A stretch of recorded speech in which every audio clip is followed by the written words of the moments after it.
और उसमें क्या क्या चेंजेस किए गए हैं उसके बारे में आज हम लोग इस वीडियो में डिस्कस करने वाले हैं।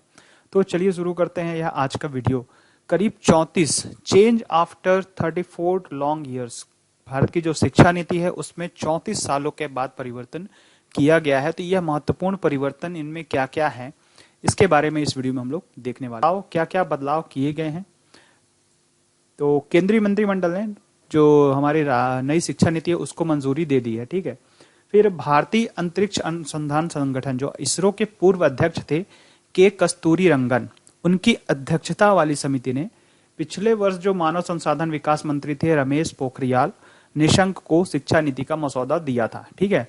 जो के कस्तूरी रंगन से हैं, ये नाम याद रखिएगा क्योंकि इनकी अध्यक्षता वाली समिति ने यह जो मसौदा दिया है। एचआरडी मिनिस्ट्री के जो मेन मंत्री हैं। फिर उसके बाद जो शिक्षा मंत्रालय है अब वह क्या होगा, जो एचआरडी मिनिस्ट्री थी अब वह शिक्षा मंत्रालय कहलाएगा, है ना। पहले क्या था, वह एचआरडी मिनिस्ट्री कहलाती थी, ठीक। लेकिन अब से वो क्या कहलाएगा, शिक्षा मंत्रालय कहलाएगा।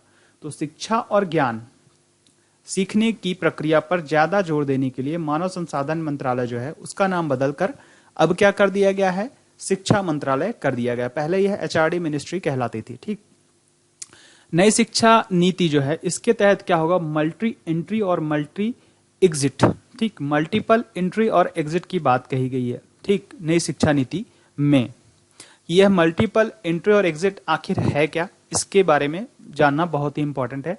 जैसे होता क्या है कि एक साल पढ़ाई करने के बाद कोई बीच में पढ़ाई छोड़ देता है। जैसे हायर स्टडी जब होती है ना, जब आप 12th क्रॉस कर जाते हैं, 12th पास कर जाते हैं, उसके बाद क्या होता है, आप कॉलेज या जो ग्रेजुएट होते हैं उसमें आप एडमिशन लेते हैं, ठीक। तो उसमें होता क्या है, एक साल पढ़ाई करने के बाद अगर कोई बीच में पढ़ाई छोड़ देता है तो उसे सर्टिफिकेट मिलेगा, ठीक, एक साल पढ़ाई के बाद। फिर वही जब 2 साल के बाद वह पढ़ाई छोड़ता है तो उसे डिप्लोमा दिया जाएगा, ठीक। 2 साल की पढ़ाई के बाद उसे क्या होगा, डिप्लोमा दिया जाएगा।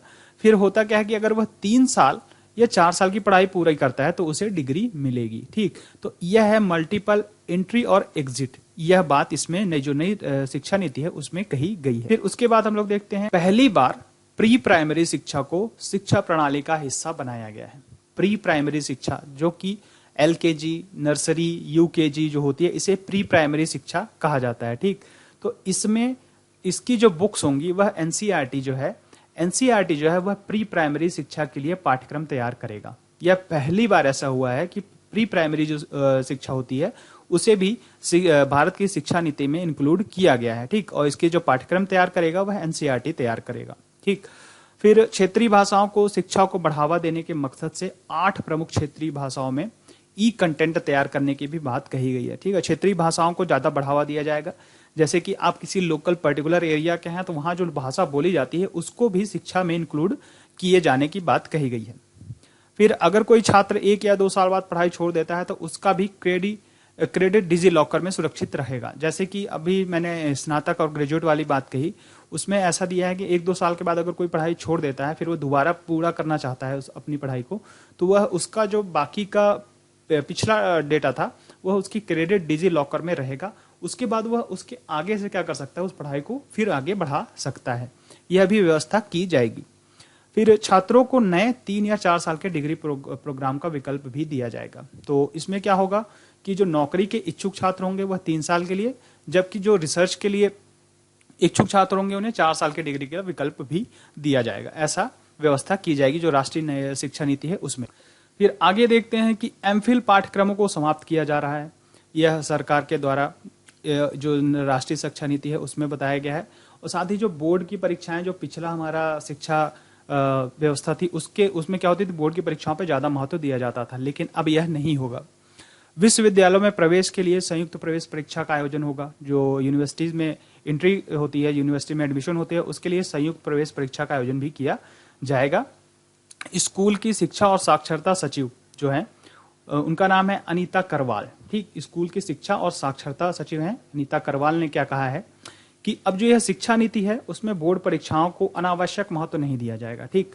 जो होता था कि पहले क्या होता, जब पूरा पिछले समय में क्या होता था कि 5वीं, 8वीं, 10वीं और 12वीं ये सब बोर्ड परीक्षाएं होती थी। पहला हमारा जो फॉर्मेट था वह 10+2 का चलता था, लेकिन अब जो है यह जो होगा यह 15 साल का हो जाएगा। तो जो बोर्ड परीक्षाएं हैं अब इनको इतना महत्व नहीं दिया जाएगा और इस बात पर जोर दिया जाएगा कि जो विद्यार्थी हैं उनको ज्ञान जो नॉलेज है उसको ज़्यादा से ज़्यादा वो उपयोग कर सकें, और जो अवधारणा है उनकी जानकारी का वह आकलन कर। जो 5वीं कक्षा तक क्या होगा, मातृभाषा या क्षेत्रीय भाषा का जो होगा शिक्षा का माध्यम होगा 5वीं कक्षा तक। ठीक, मातृभाषा जो हमारी मातृभाषा है या क्षेत्रीय भाषा जो होगी वह उसका शिक्षा का माध्यम रहेगा। फिर स्कूली शिक्षा पाठ्यक्रम को कम किया जाएगा, है ना, जो सिलेबस है उसको ज़्यादा से ज़्यादा शॉर्ट किया जाएगा और मूल धारणाओं को ज़्यादा महत्व दिया जाएगा। ठीक, फिर 6वीं कक्षा से बच्चों को व्यावसायिक शिक्षा भी दी जाएगी। 6वीं कक्षा से 5वीं तक क्या होगा, वो अपनी मातृभाषा क्षेत्रीय भाषा में शिक्षा का माध्यम होगा। फिर जो 6वीं कक्षा से होगा वह व्यावसायिक शिक्षा को भी महत्व दिया जाएगा और उनको उसके बारे में भी पढ़ाया जाएगा। राष्ट्रीय शिक्षा नीति 1886 में तैयार की गई थी। जो हमारी शिक्षा नीति थी जो इससे पहले कार्य कर रही थी वह 1886 में तैयार की गई थी। अब जाकर के करीब 34 सालों बाद इसे परिवर्तित किया जा रहा है। तो वर्तमान में शिक्षा नीति जो थी वह 1986 में तैयार की गई थी और इसे 1992 में संशोधित किया गया था। ठीक, ये परीक्षाओं में पूछ सकता है। फिर नई शिक्षा नीति का विषय जो था वह 2014 के लोकसभा चुनाव में जो भारतीय जनता पार्टी जो बीजेपी की है उन्होंने नई शिक्षा नीति लाने के लिए जो उनका मैनिफेस्टो था उसमें उसको शामिल किया था। फिर मसौदा तैयार करने वाले विशेषज्ञ जो थे सचिव टी.एस. सुब्रमण्यम के नेतृत्व वाली समिति ने इसे तैयार किया गया था और उस समय की जो शिक्षा मंत्री थी, है ना, स्मृति ईरानी, उनको यह दिया था। नई राष्ट्रीय शिक्षा नीति है क्या, इसके बारे में यहाँ पर हम लोग देखने वाले हैं।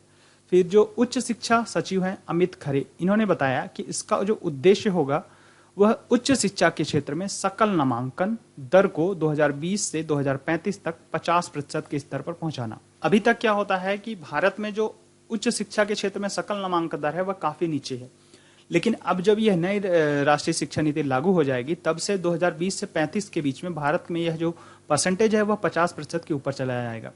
लेकिन जो वर्तमान में यह स्थिति है वह है 26.3% पर है। 2018 में यह जो दर थी उच्च शिक्षा के क्षेत्र में नामांकन जो था वह 26.3% पर था। ठीक, नई शिक्षा नीति के अनुसार क्या होगा कि उच्च शिक्षा संस्थानों को कम से कम 3.5 करोड़ नई सीटें बढ़ाई जाएंगी। नई शिक्षा नीति जब से शुरू हो जाएगी।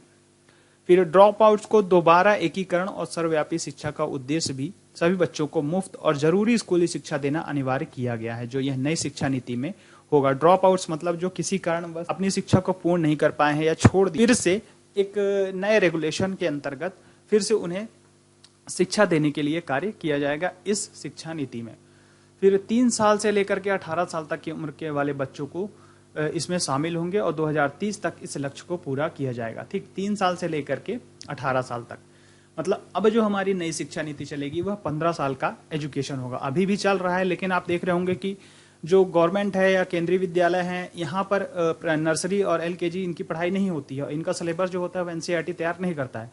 लेकिन अब से जो होगा यह जो सिलेबस होगा वह 3 साल से 18 साल तक चलेगा। ठीक, तो करीब 15 साल का यह एजुकेशन होगा जो कि हमारे उच्च शिक्षा के पहले होगा। और यहाँ पर हम शैक्षिक जो प्रणाली है जो नई शिक्षा नीति के अंतर्गत कार्य करेगी उसको समझेंगे। प्री प्राइमरी एजुकेशन पर जोर। नई शिक्षा प्रणाली का उद्देश्य जो है प्री प्राइमरी शिक्षा यानी 3 से 6 साल के बीच।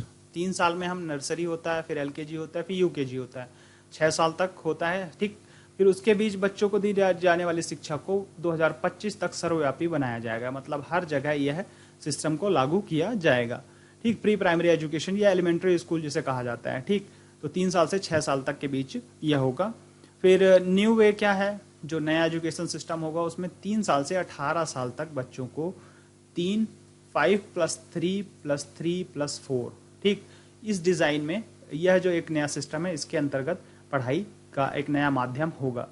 5 मतलब 3 से लेकर के 8वीं तक, 3 से लेकर के 8 साल तक जो +5 है। ठीक, तो बुनियादी स्तर को 5 साल यानी प्री प्राइमरी स्कूल जैसे कि 3 साल है ना, फिर पहले ग्रेड 1 फिर ग्रेड 2, 3 साल जो होंगे वह नर्सरी एलकेजी और यूकेजी, फिर उसके बाद ग्रेड 1 ग्रेड 2। फिर अगला जो पाठ्यक्रम प्रणाली होगा वह ग्रेड 3 4 5। ठीक, फिर उसके बाद जो मध्य प्राइमरी स्तर के 3 साल होंगे 6 7 8, और 5वीं तक जो पढ़ाई होगी वह आपकी जो स्थानीय लैंग्वेज है वो स्थानीय लैंग्वेज में होगी। फिर उसके बाद 6th से जो होगा वह आप जो स्टूडेंट्स हैं उनको औद्योगिक 6वीं मध्य प्राइमरी स्तर के 3 साल जो होंगे 6वीं 7वीं 8वीं के होंगे, और सेकेंडरी स्तर के 4 साल जो होंगे वह होंगे 9th, 10th, 11th और 12th। ठीक है, तो यह एक नया डिज़ाइन कवर तैयार किया गया है नई शिक्षा नीति में। यह होगा इसका नया तरीका। स्थानीय भाषा मातृभाषा में शिक्षा। बच्चे 2 से 8 साल के बीच जल्दी शिक्षा ग्रहण करते हैं, तो और बच्चों के लिए ज़्यादा भाषा का ज्ञान होना फायदेमंद हो सकता है, तो इसलिए क्या किया गया है, स्थानीय भाषा और मातृभाषा में शिक्षा दी जाएगी। बच्चों को बुनियादी स्तर पर 3 भाषाएं सिखाई जाएंगी, जैसे हिंदी, इंग्लिश और एक जो उनका लोकल लैंग्वेज होगा वह उसको भी सिखाया जा सकता है। भारत की पारंपरिक भाषाओं का विवरण भी होगा। हर बच्चे को 3 भाषा सीखने का मौका मिलेगा। 3 भाषाओं में जो होगा हिंदी, इंग्लिश, है ना, और जो अदर लैंग्वेज वो सीखना चाहते हैं। कक्षा 6 से 8 के लिए बच्चों को 3 भाषाओं को सिखाने पर जोर दिया जाएगा, 6 से 8। फिर ऐसा इसलिए किया जाएगा ताकि बच्चे देश की पारंपरिक भाषाओं का ज्ञान ले सकें। हर स्कूल, चाहे वो निजी हो या सरकारी, इसके लिए कक्षा 6 से कक्षा 8 तक पारंपरिक भाषाओं का ज्ञान जो होगा वह आवश्यक दिया जाएगा। ऐसा नई राष्ट्रीय शिक्षा नीति में कहा गया है। सब अदर फैक्ट्स यहाँ पे देखते हैं कि इसमें अब यह फिजिकल एजुकेशन तो अभी भी स्कूलों को कराया जाना चाहिए यह, लेकिन अभी इतना कंपलसरी स्कूलों में यह बहुत से स्कूलों में चलता भी है और बहुत से स्कूलों में नहीं भी कार्य करता है। खासकर जो गवर्नमेंट स्कूल होते हैं उन स्कूलों में यह कार्य नहीं करता है, शारीरिक शिक्षा के बारे में ज्ञान, है ना। तो अब क्या होगा, सभी बच्चों को हर स्तर पर शारीरिक शिक्षा ग्रहण करने का मौका मिलेगा। मिलना तो अभी भी चाहिए, लेकिन अभी तक नहीं मिल रहा था, लेकिन आगे होगा, यह आगे देखना होगा। तो इसमें एक्सरसाइज है, खेल है, योगा है, मार्शल आर्ट्स है और बाकी की चीज़ें भी ऐड की गई हैं। लेकिन ये सब एक्टिविटी अभी भी प्राइवेट स्कूलों में होती हैं, लेकिन गवर्नमेंट स्कूलों में यह बहुत ही रेयर चीज़ें हैं। इसके आधार पर यह स्थानीय अध्यापकों और सुविधाओं के आधार पर इसे सुनिश्चित किया जाएगा। फिर वही है कि गवर्नमेंट स्कूल में सुविधाएं नहीं होंगी तो तब भी इन चीज़ों को नहीं किया जा सकेगा। ठीक, और प्राइवेट स्कूलों में क्या होता है, फीस जमा होती है, ज़्यादा से ज़्यादा वो फीस लेते हैं, तो इन सभी एक्टिविटीज़ को वो करवाते हैं। हर राज्य के लिए स्वतंत्र रेगुलेटरी संस्थान बनाए जाएंगे, जैसे कि आपको पता है कि CBSE, CISE और MP और अदर जो स्टेट्स होते हैं उनका खुद का एक regulatory state school regulatory authority होती है। MP बोर्ड हो गया, हरियाणा बोर्ड हो गया, महाराष्ट्र बोर्ड हो गया, तो इस तरह के अलग अलग बोर्ड होते हैं जो कि स्टेट के थ्रू रेगुलेट होते हैं। अब NEF और NEC है क्या, इसके बारे में देखते हैं। तो राष्ट्रीय शोध फाउंडेशन, नेशनल रिसर्च फाउंडेशन, यह इसमें क्या होगा, बच्चों को शोध के विषय को लोकप्रिय करने, मतलब बच्चों को रिसर्च करने के लिए ज़्यादा प्रोत्साहित करने के लिए राष्ट्रीय शोध फाउंडेशन की स्थापना की जाएगी। फिर ताकि प्रतिस्पर्धा के लिए फंडिंग भी की जा सकेगी, तो प्रतिस्पर्धा जो होगी, कंपटीशन होगा, उसके लिए फंडिंग भी की जाएगी। तो इसलिए NRF मतलब कि नेशनल रिसर्च फाउंडेशन की जो होगा फाउंडेशन की स्थापना भी की जाएगी। फिर उसके बाद राष्ट्रीय शिक्षा आयोग, national education commission, NES, national education commission को भी बनाया जाएगा। तो नई शिक्षा प्रणाली का उद्देश्य है एक उच्च संस्थान बनाना जिसका नाम होगा राष्ट्रीय शिक्षा आयोग या national education commission. National education commission को तैयार किया जाएगा। इसकी जो अध्यक्षता करेंगे वह देश के प्रधानमंत्री करेंगे और देश में शिक्षा के विकास को लागू करना, मूल्यांकन करना और हर पहलू को रिवाइज करने का काम इस आयोग का पैनल करेगा। ठीक है, तो इसकी अध्यक्षता, ये ध्यान रखिएगा, यह परीक्षाओं में पूछ सकता है कि जो नेशनल एजुकेशन कमीशन होगा उसकी अध्यक्षता कौन करेंगे, तो वह देश के प्रधानमंत्री करेंगे। राष्ट्र के द्वारा यह जो राष्ट्रीय शिक्षा नीति है इसको मंजूरी तो दे दी गई है, पर आगे यह किस तरह कार्य कर पाती है और जिस तरह अभी भारत में शिक्षा का हाल है उसको इम्प्रूव कर पाती है या नहीं, यह आगे ही देखने को मिलेगा।